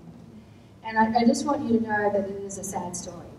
Right? They lived in Pickbear, which of course was very much, you know, what was, where did Guinevere and, sorry? Very much A Camelot. It was America's Camelot, but it was not a home. And so these children really had very sad lives thereafter. I was contacted via my website by a grandson of Ronnie, who told me a terribly sad story. And all I can tell you is that he ended up homeless and toothless. And Roxanne similarly had a very hard life. They were not given any benefits from being the children of that family. But in any event, Mary and Buddy threw themselves into helping the Jewish Home for the Aging. There is Mary and Ida. They really were great pals. In fact, Mary gave Ida an amazing pendant, which my aunt owns. It's just an incredible pendant. You turn it around the side, and it's inscribed from her. Ida, you know, moved in some pretty significant circles. Here she is greeting Eleanor Roosevelt. I have a scrapbook from her, and there are many letters to Eleanor Roosevelt. There are letters to everyone. You know, she basically wrote to whoever. She didn't care. She wrote to the Pope. On Monday, I'm going to the Jewish home, and I'm being given access to an archive, and I will be scanning it all in. I love the look on the policeman there. Pretty candid. I adore this telegram. This is written from Mid City to great-grandma Ida. Wish I were on hand to witness this latest, greatest triumph of humanitarian Ida Mayer Cummings. Can see you beautifully gowned and beaming while 1,000 pair of hands sound homage to a great woman. Take it easy, Ida, and tomorrow start disconnecting those telephones. Love, kisses, and congratulations, Mitzi. I have a really beautiful relationship with my daughter, and I can see her, you know, if I achieve something on that level, sending me a beautiful telegram like that. I mean, that's today's tweets, right? Telegrams were meant to be sent like that. I just adore that. Now, here is Ida with my swoon, Gary Cooper, and some hussy who is unnecessarily hanging on to me. I don't know who she is, but I wish she would just step away. Look at her. She's having way too much fun. But these are the kind of people, as I said, who came to an Ida Mayer Cummings auxiliary function. Here is Marion Davies. Marion Davies threw herself into helping for the war effort. She was given her own uniform. She had her own unit, if I remember correctly. I'm trying to think of the name of what it was, but it had to do with nurses.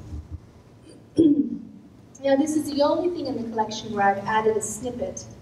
And this snippet is where Ida is giving Gloria DeHaven her territory as a cigarette girl at one of the gala events.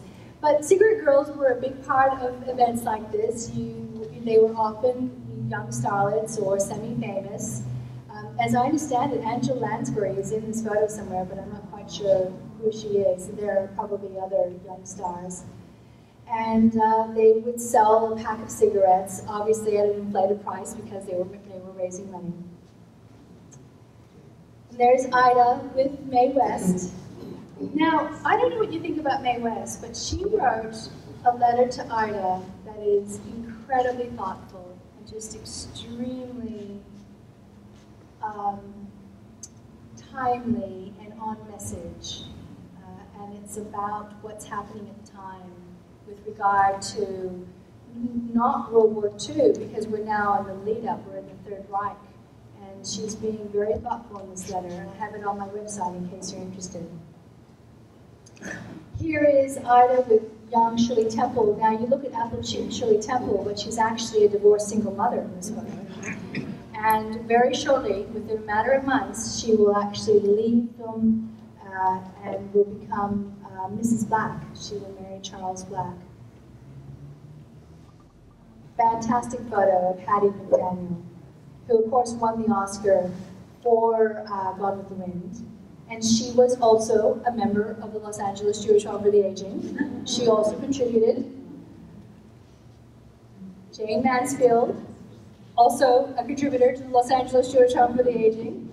And there she is with her little son, and with Rabbi Chodos, and two women who I don't know. And here we are with Ida. This is an iconic photo for me. This is the only color photo I have of her in her office. Just so you know, if I don't color my hair, I have that streak. And she won the Woman of the Year award here in Los Angeles with these other women in 1957, so 60 years ago exactly. And this is it, the last slides. Here she is with Bob Hope, who said of Ida that she was the only woman he knew that could pull a man by the lapels over the phone. He was her longtime MC. He often emceed her events, and he absolutely adored Ida. And there she is with Gertrude Berg, who was, of course, the writer and the visionary behind the Goldbergs. So that's Molly Goldberg, if you know the show. And great-grandma Ida had her functions at the Beverly Hilton for so many years. I mean, not years, no, decades. So many decades in a row that they actually celebrated her birthday.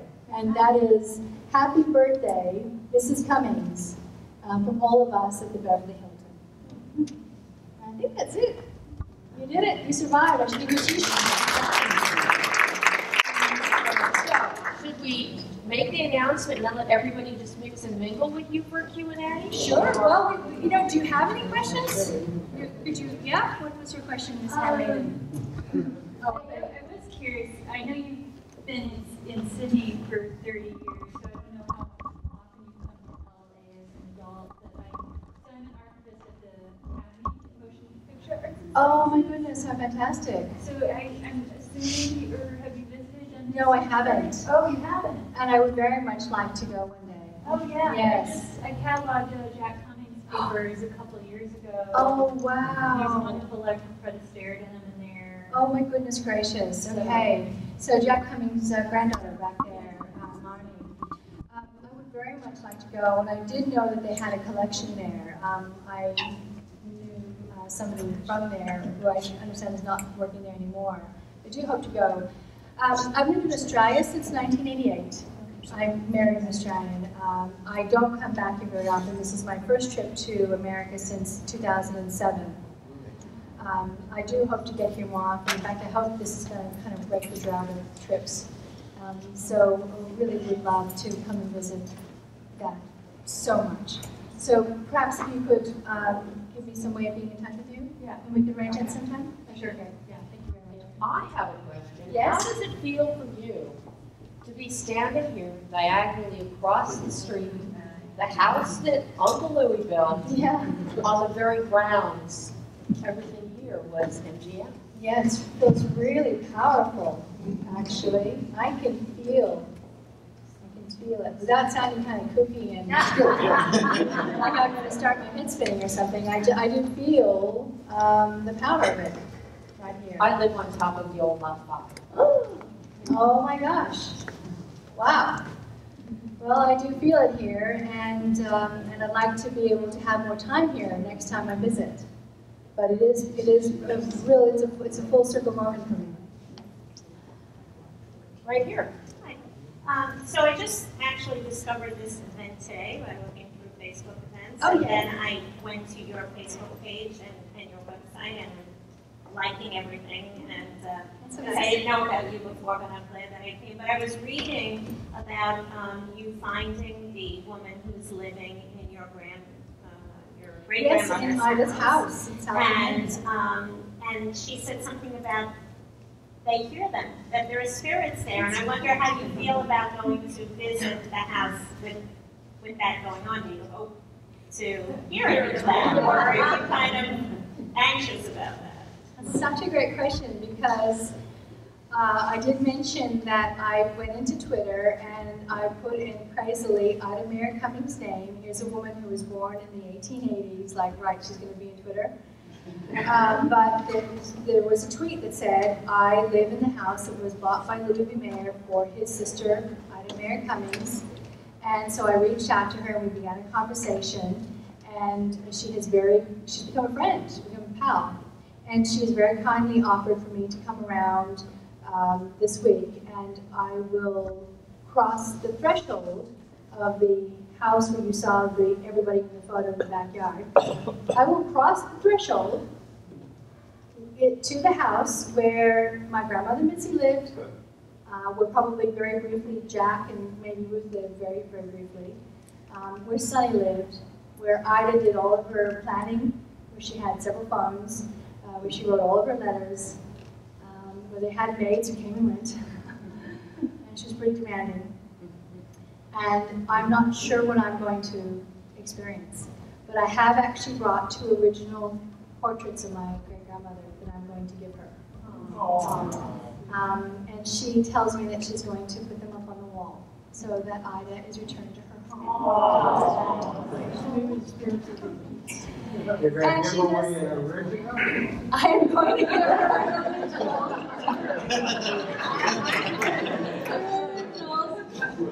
You didn't tell us we needed tissues for this event.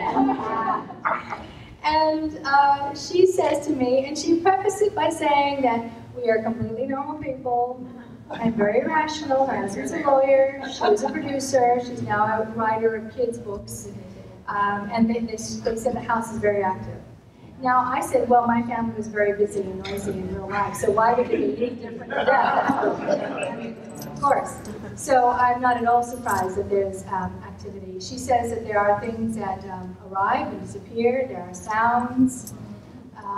So we shall see what I experience when I walk through that door. Am I anxious? Because that was the word you used. Am I anxious? No, I'm not anxious, but I am extremely excited. I will write on my Facebook what happens. And I will have my partner back here, Bradley, to take some video of me walking across the threshold. What's that? The recordings that you possibly. Well, good. Sound guy. Help! Go along. Sorry? I don't even know that stuff. Yeah, well, that's true. I mean, I'm not at all surprised. Yeah, they were strong people. Yes. So you mentioned Mr. Mayer's wonderful Art Deco office. No, this is father's, but yes, he also had that great one. Yeah, Okay. all white. And then, it's also been said he had like the best tailor-made suits in Hollywood. So I was wondering if any of that stuff, has survived from the family or anything like that. Right. I don't know that the suits survived. I don't know where they went, if they did. I do know that when he died, his lawyer burnt all of his letters. All of his documents were destroyed. Because a lot of the contracts that I've seen over the years, there's a lot of stuff that he signed, but it might have been, stored separately. So you guys have I'm that talking stuff. about personal things that were Yeah. other than things that may have been archived as a result of contract business. Right. Yeah. That's a shame. Yeah, no, it's a terrible shame. But it's an interesting thing. Like, for instance, on Facebook, I'm on Facebook with Dory Sherry's daughter. I'm on Facebook with Irving Thalberg's granddaughter. I was recently contacted by a Lowe grandchild, so one of the Lowe's family members. So they had children, they exist, and the new generations we're in touch, kind of. Are you close with Daniel Selznick? Yes, Danny and I does are. he have stuff? Because I met him once, but it wasn't the appropriate time to start picking his brain like that. Yeah, so Danny and I are in touch regularly, actually, and I will be seeing him on this trip. And as I said, he's writing a very big book at the moment. His wife sadly passed away not too long ago, a couple of years ago, and I think it's been very hard for him. And he's, he's the last of not only a whole line, his whole generational line, but so that's the last of the last, right? So he's kind of the last man standing. So I will continue to keep in touch.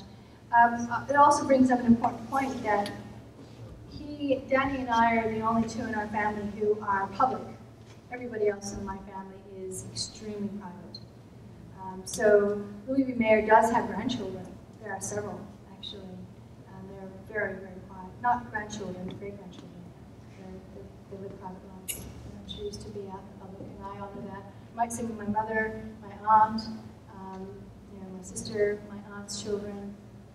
They've kind of left it to me, and I'm quite happy with that. For whatever reason, that DNA hit me big time, so I'm quite happy to be that person. Hello. Hi. So pleased to see Jack Don's photo. He is a forgotten person. Yeah. I wanted to make you aware. So he had two sons, Bob and Wes. No kidding. They've long since passed away. But Jack Don had a grandson named Jeff Don, who was an Oscar-winning makeup artist. He's Arnold Schwarzenegger's makeup guy. No way. He's probably about my age. I'm 50. He's probably maybe a little bit older. But Wow. for 30 years, he's been Arnold Schwarzenegger since The Terminator. Oh my gosh. And he is a nut for any information about his grandfather, and believe it or not, he owns the scrapbook for his grandfather's Does he really? career at MGM. I think, I'm not positive, but I think, you might be able to answer this. He passed the studio over to William Tuttle, does that sound right? In about 1950. And then he retired. By then he was well into the 60s. Someone for you to hunt And, down? What was his first name again? Which one? The grandson? grandson? Jeff. Named Jeff- after his Jeff grandfather. Don. Wow. And, I will find him. And I'll find him.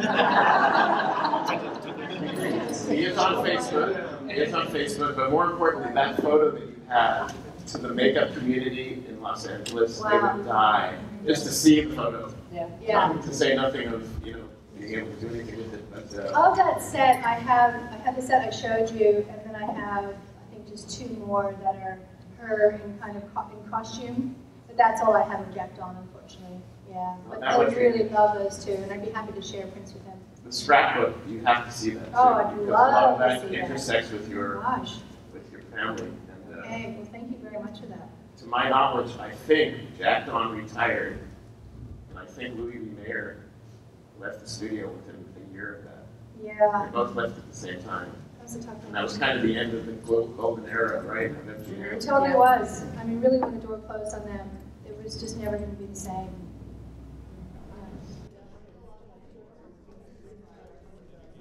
So, since we are getting short on time, and I know you're willing to mix and mingle with everybody, Yes. why not I give, where's Marcus? Right here, man. Sitting there.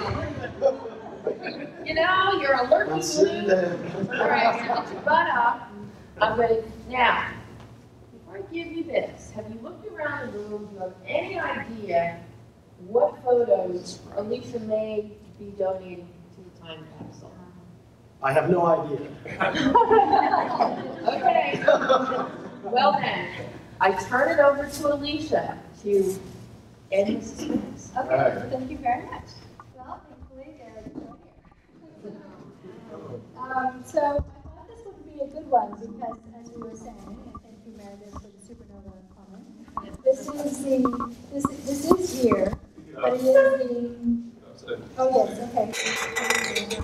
So this is the one that was the Hearts of Flame, and this is the moment before the studio system happens. And I thought that was really important for that to go in, because it kind of gives context to Culver City. And this is also really emblematic of the huge resources that can be pulled together for Culver City. And I had to throw that one in because, as you remember, that's the dining room where the Academy was conceived. And I really feel that's a really big part because the Academy is about the celebration of the studios here in Culver City. So it's about, well, yeah, kind of, you know, slapping each other in the back and going, hey, how great we are. But we really can't have a film industry without also recognizing the best of the best. And I felt that was pretty important.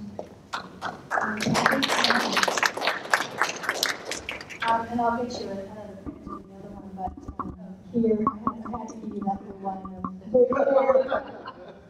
before the before. And I think I can go that way, so I won't go that way. Okay. And the one I call the mogul, the star, and the impresario, because that is really the convergence of Hollywood. That is Hollywood right there. You have your moguls, studio for Culver City. You have the stars, Marion Davies, and then you have Sid Roman, the impresario, being where the product is shown, the theaters. And really, it's encapsulated in that one photo. And then I had to put this one in because this is really about the executives, right? You don't have a film business unless you have the executives. And so Culver City was as much about the making of films, but the making of films needed to have the executives. And so here's the executives, and here's the big business. You've got Nicholas Schenk here, who represents a big business. You've got Thalberg, who represents the harnessing of the creatives. You've got Uncle Louie, who's of course the head of the studio. Eddie Lennox, who was the sort of the general manager, the operations kind of guy. Stromberg, who represents the directing activity. Buster Keaton, who represents the talent, a moment of time. And Harry Raff and all that he brings in. He was extremely sensitive about his nose, and nobody knows why, but anyway. So there you go. And that looks like it was taken over outside what is now Ballmer. I'm sure of it. Yeah. Yeah, but it's actually right out the front of that building. Mm-hmm. So it has context to this area. But also I was going to say, if there is anything here that I have put out that is, any other photo that you feel is representative, I'm very happy to quickly make a print to make sure that it goes into the capsule. Alicia, thank you very much.